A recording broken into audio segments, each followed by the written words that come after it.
Mengapa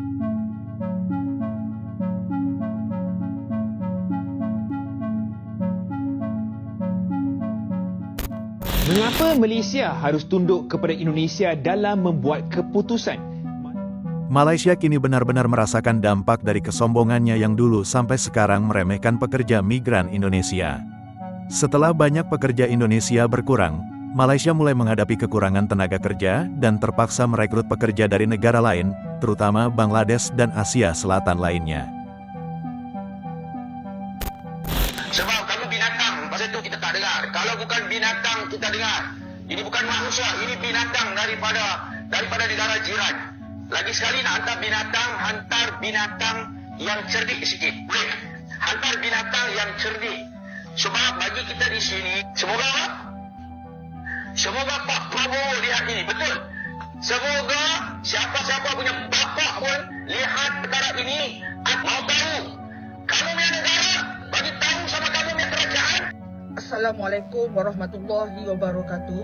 Mengapa Malaysia harus tunduk kepada Indonesia dalam membuat keputusan? Apa lagi yang ditunggu? Sudah tiba masanya Malaysia berhenti membawa masuk pekerja asing dari Indonesia dan mencari sumber dari negara lain. Malaysia telah sekian lama menjadi lubuk bagi pekerja Indonesia mencari rezeki. Namun kebanyakan daripada mereka dilihat tidak amanah, mencuri dan pengotor selain tidak mementingkan kualiti skop tugas harian biarpun menerima kadar upah yang lebih tinggi. Jadi ianya bukan hanya untuk Indonesian tapi untuk semua warga asing yang datang yang perlukan visa boleh buat secara online. Kita tak nak hantar viewer ke tapi apa nak jadi kita? In our country we have so many warga asing yang datang duduk bekerja di sini. Number one so far is Bangladesh.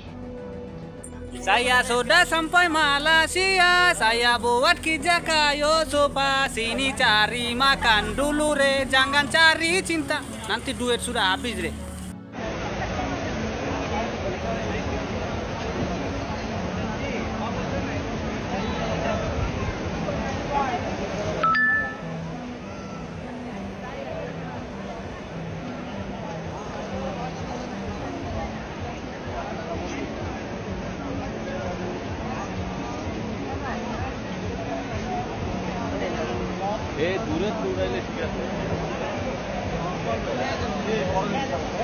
Assalamualaikum Tuan dan Puan, salam kenal dari saya warga negara Indonesia. Saya dah tengok postingan Tuan dan Puan dan saya izin stitch ya video ni sebab saya ada macam sedikit kelakar dalam hati saya seorang je lah kan.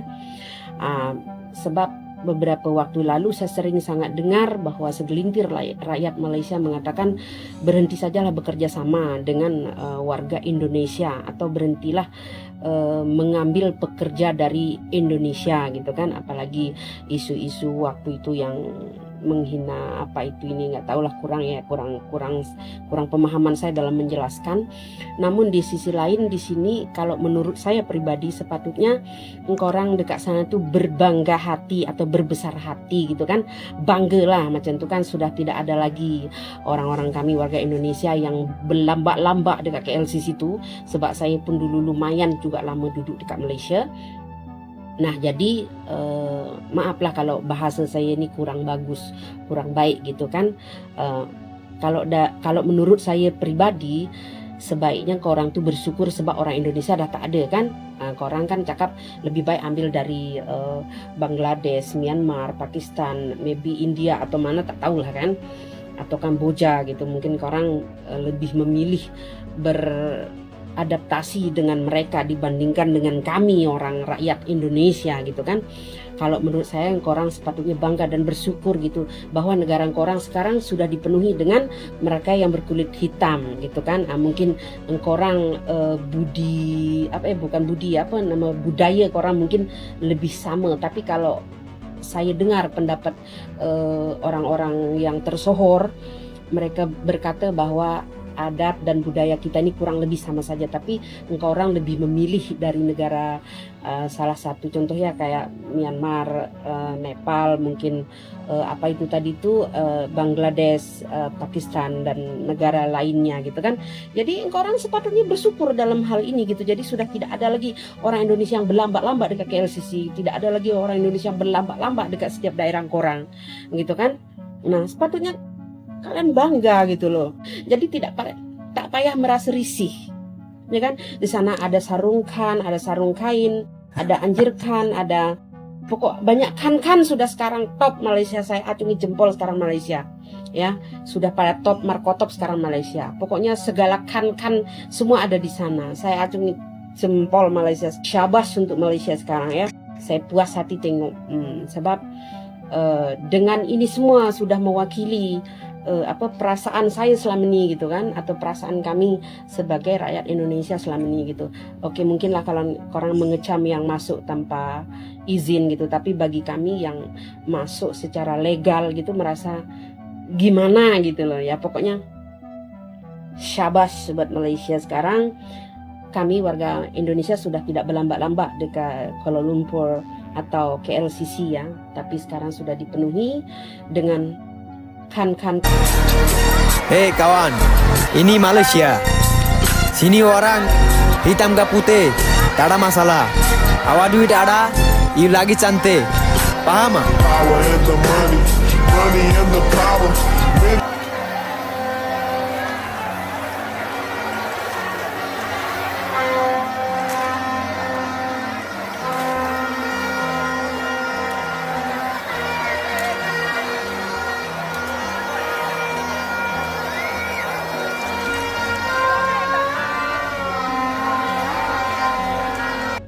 Daripada laporan Sinar Harian, 7,964 pekerja Bangladesh kumpulan pertama ke Malaysia selepas imigrasi tertangguh.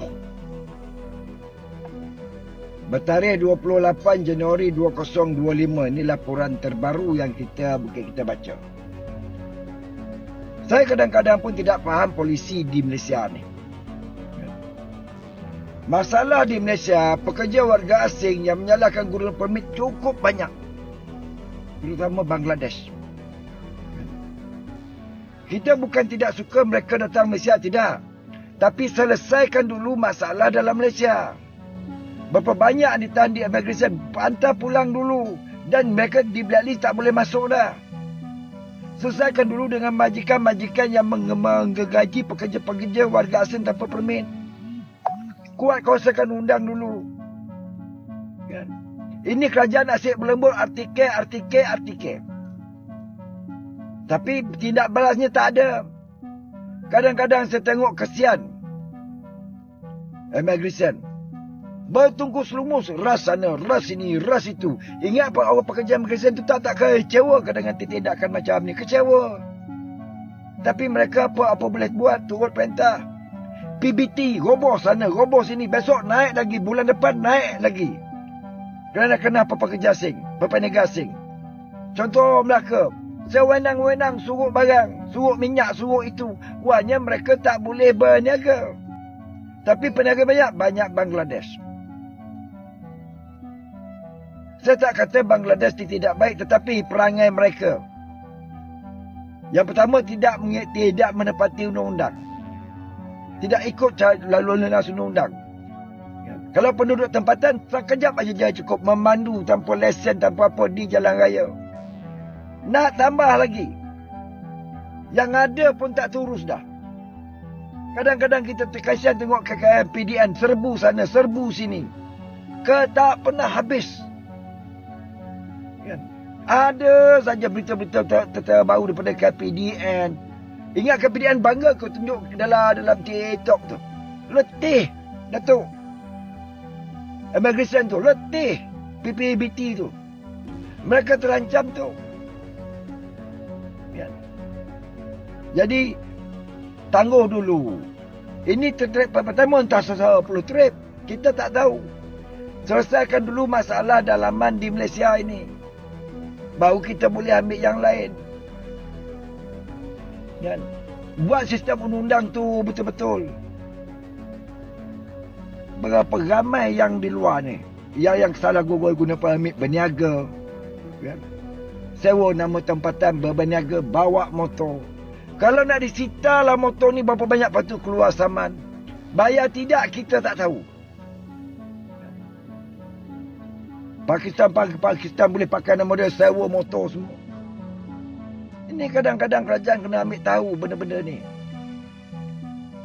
Letih. Sebagai rakyat Malaysia, kita letih dengan kerajaan yang ada. Kita ingat, kerajaan berbadan ini harap bertambah baik, rupa lagi parah. Kan? Bagaimana rakyat nak memberi peluang lagi salah satu penggal besok? Saya bukan cakap atas dasar politik. Pada Datuk Seri Anwar Ibrahim, tolong perhatikan benda ni baik-baik. Ikatan diplomatik boleh dibincang kemudian, tapi selesaikan dulu masalah dalam Malaysia. Saya bukan orang politik, tidak. Tapi keluhan masyarakat sebagai rakyat Malaysia. Saya mungkin bersetuju. Mungkin rakyat Malaysia senada pendapat dia dengan saya. Cuma mereka dah malas nak ngomel-ngomel bising-bising. Sebab apa? Tak ada umpama anjing menyalak bukit. Kita ni bila baik cakap tentang ni. Tapi bila tak cakap, kan hati sakit. Seandainya pekerja asing itu patuhi undang-undang, bawa tak boleh bawa motor sebab tak ada lesen, jangan bawa. Elok gampang je motor jam tutup, terus tu hancurkan aja. Itu kadang-kadang kalau kita timbul niat yang macam tu. Kita bukan menentang dasar-dasar kerajaan, tetapi sistem dan polisi yang ada itu yang membuatkan kita ni lemah. Kalau betul lah kerajaan memerlukan dengan sesegera, dia Indonesiakan. Kos agensi murah, kos penyelenggaraan murah. Jadi pekerja ni nak bayar balik hutang mereka tak memerlukan masa yang lama. Kerana daripada Bangladesh ni kos dia tinggi. Ada saya diberitakan sampai 10,000 hingga 15,000. Jadi bila dia bekerja tu tak dapat menampung, membayar, akhirnya mereka lari keluar. Cuba membuat pekerjaan yang lain. Ya. Itu yang kita dengar baru-baru ni. Ibu ayam, pak ayam dia Bangladesh. Kita dengar. Ya. Masih lagi kita nak buat macam ni. Ya. Jadi sebagai rakyat Malaysia lah, saya menyuarakan pandangan saya. Keluhan saya. Dan mungkin dipersetujui oleh semua rakyat Malaysia yang lain. Pada rakyat Malaysia yang mendengar video saya ini, tolong like, komen yang baik-baik dan tolong follow TikTok saya. Bagi sokongan. Supaya TikTok saya lebih menyebar luas. Wassalam. Alhamdulillah, saya hari ini sudah dapat gaji.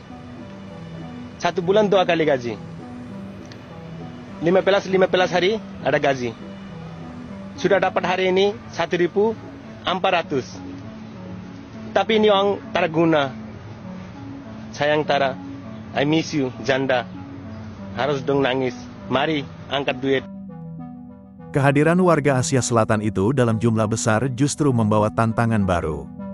Banyak warga Malaysia mulai mengeluhkan perubahan sosial yang terjadi, bahkan merasa negaranya tak lagi sama.